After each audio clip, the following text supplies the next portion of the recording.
નમસ્તે મિત્રો।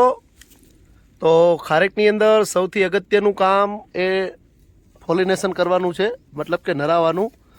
તો હું તમને આજે એકદમ નજીકથી અમે ખારેકના જે માદા ઝાડ છે એના ઉપર પાવડર કઈ રીતે છાંટીએ છીએ અને એને કઈ રીતે નરાવીએ છીએ એ તમને બતાવીશ।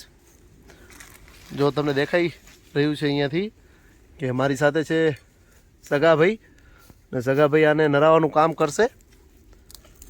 અને અત્યારે ખારેકના અમારા ઝાડ લગભગ બધા 10 ફૂટ જેટલાથી વધારે ઊંચા છે।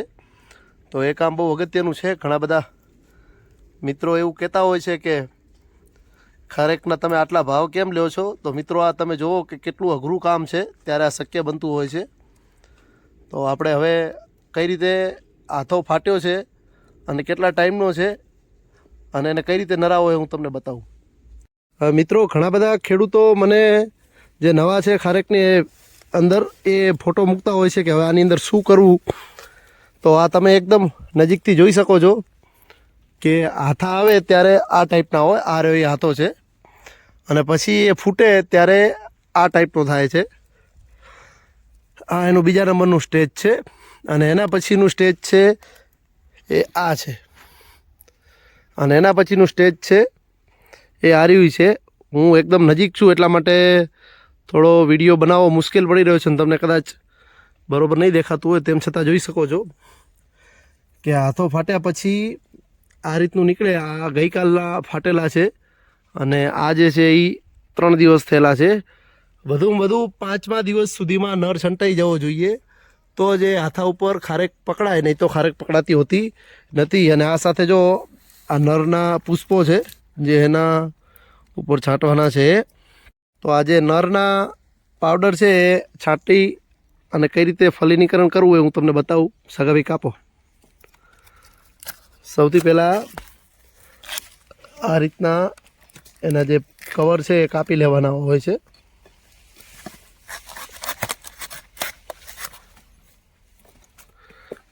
પછીથી આ પાણીનો ફુવારો છે, આની અંદર અમે નરનો પાવડર અને પાણી બે મિક્સ કર્યું છે, જેથી કરી અને પૂરેપૂરો પાવડર પકડ થાય એટલા માટે એને છાંટવો પડતો હોય છે। તો જો એકદમ એમાં ફુવારાથી પલાળી દીધું, અને એના પછી આ રીતનો પાવડર લઈ, જો ઉડે છે એ તમને દેખાતો હોય તો પાવડર ઉડી રહ્યો છે, એ ઉડાડી અને અમે રબડ પહેરાવીએ છીએ।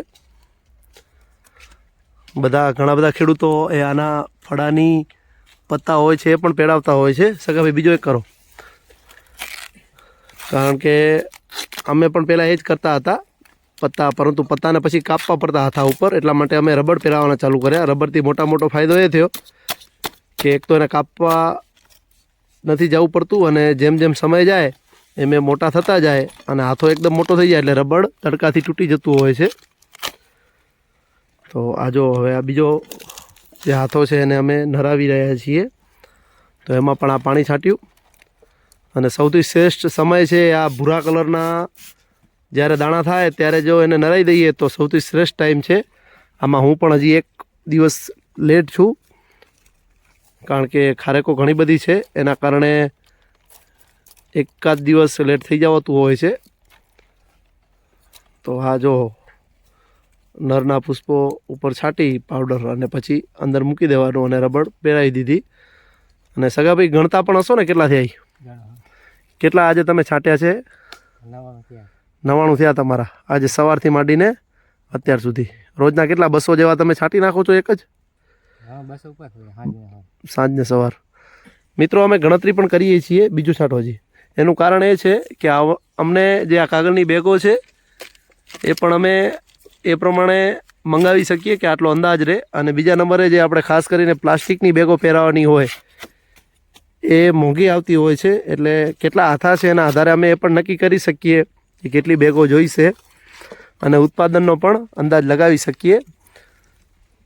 અને આ જો હજી પણ એક નરનો પાવડર અમે છાંટી રહ્યા છીએ હાથા ઉપર, એ જોઈ શકો છો તમે। એકદમ નજીકથી બતાવું તમને।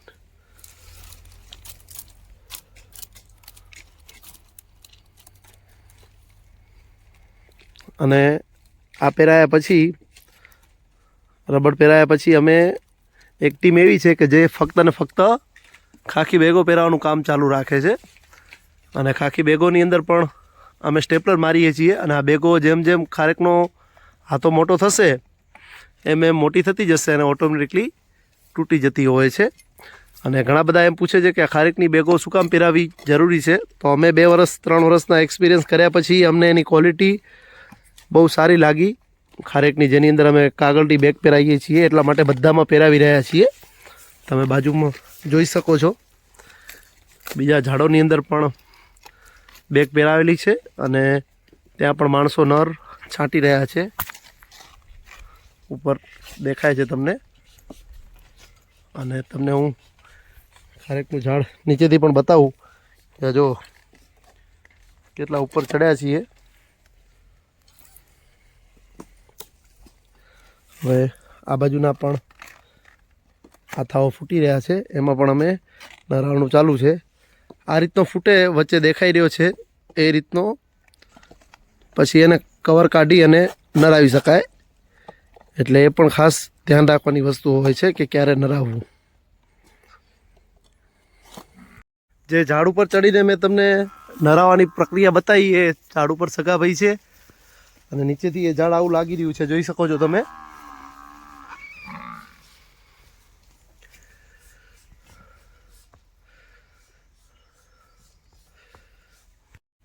આ અત્યારે જે નરાવવાની અમારી ટીમ છે એમાંથી એક સભ્ય છે રામભાઈ.